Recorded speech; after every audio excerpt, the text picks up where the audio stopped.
Hey there, Jerry again. Welcome back, and I hope that your mindfulness practice went well. How was your tracking? Did you make sure to track your practice every day? And did you do your weekly review, your week in review at the end of the week? Make sure to do those things. This is how to make those habits stick, how to get them to stay in your life. Today, we're going to talk about meditation, another practice that is a little overwhelming for some people and can be a little intimidating because meditation gets a little bit of a bad rap. And part of the reason is what people think meditation is, which is what we're going to start with today. So, meditation is not sitting and trying to clear your mind for hours and hours at a time. It is not trying to just sit there and think about nothing. Because, after all, as we all well know, thinking about nothing is, well, almost impossible. Which brings us to what meditation actually is. Meditation is simply a practice that allows you to bring your focus on something, to bring your focus into the moment somehow, some way, and maintaining your focus on that thing, whatever that thing is that you decide, which we'll go over in a bit. So meditation is important for a whole host of reasons, not the least of which is the number of things that have been found through research that meditation helps with.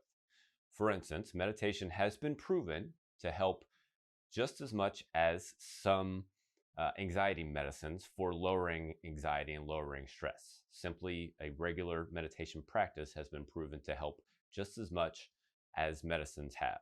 Along with that, practicing meditation can help you be in the moment more, which is important, like we talked about with mindfulness, because you can focus on the thing that you're trying to focus on that is in front of you and not worry about the future or worry about the past.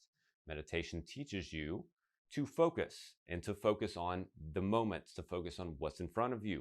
If you have a project in front of you and you're trying to keep your attention on that project, instead of being distracted by all the thoughts that might be winding through your head or other things that might be going on, meditation teaches you to maintain that focus so that you can put all of your energy into that project and so that that project can be the best that you can put out.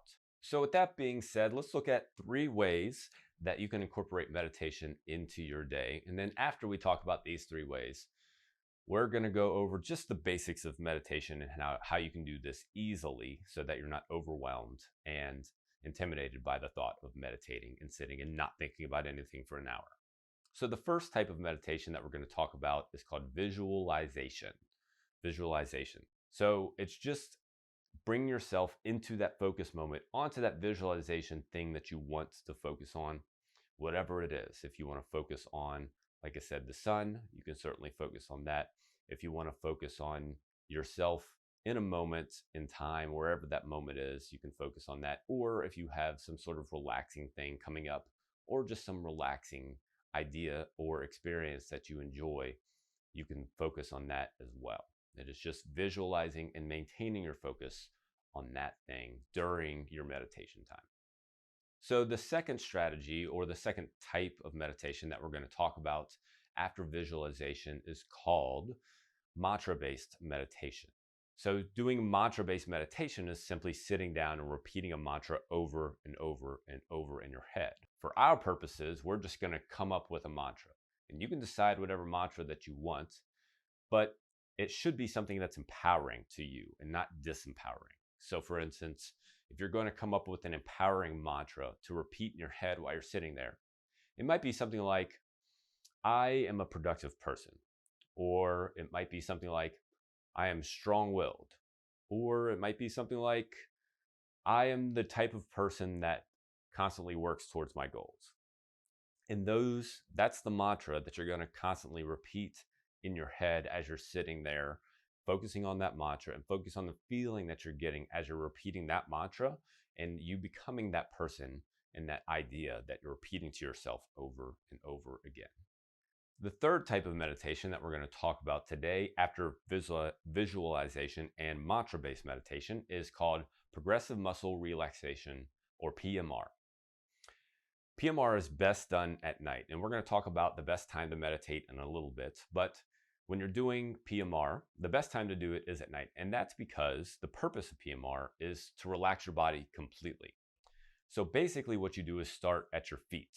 And you start with the muscles in your feet, and you want to tighten the muscles in your feet as hard as you can. You want to do it for about 30 seconds. And then you want to release and relax. And as you're releasing, you want to visualize those muscles in that area relaxing as much as you can. And then you work up to your abdominal area, and then to your chest and your shoulders, and so on and so forth until you get to the top of your head. And you need to do each area for about 30 seconds. You can do it a little longer if you want, but the important part is as you relax, you visualize that area relaxing as much as possible. And by the end of it, you should be nice and calm and nice and relaxed, and all the tension should just be out of your body. So there are 3 things that are important to keep in mind whenever you're incorporating this meditation practice, whatever one you choose. Number 1 is the time that you do it. It's either important to do it first thing in the morning or right before you go to bed. So if you do it first thing in the morning, it's basically going to set your day up for success. That's because you've taken time to sit down and clear your mind, bring your focus, and that way you have focus at least for the first half of the day. And it really sets your day up good for success so that you're not jumping right into looking at Facebook or looking at TV or looking at the newspaper and getting all worked up. The second thing that you want to think about is how long you're doing it. So you don't have to start with an hour. You certainly don't have to do that much. You can start with literally 3 to 5 minutes if you want. Start with 3 to 5 minutes of meditation. Do that for 2 weeks and then bump it up to 8 minutes. And then when you're comfortable with that, bump it up to 10 minutes and then maybe 12 and then maybe 15 until you find that spot where you're comfortable. And then the last thing that you need to do is do it every day. Do it every day. Of course, we want to do all these practices every day. Meditation is especially one that is cumulative. It is over time. Research shows that the longer that you do it, the more consistent you are over time, the more benefit that you get out of it. So now that we've gone over the strategies, your meditation practices that you can incorporate, remember to look at your sheet and decide what it is that you're going to do. Write down your action plan for this week, and then look at your calendar and make sure that you're checking those off every day. You get an X if you didn't meditate, you circle if you did, and then do the weekend review at the end. Don't forget to write down your process goal, that meditation practice that you're going to do, on your goal setting sheet that we did in the beginning as well. Okay, so pick it, and until next time, I will see you then.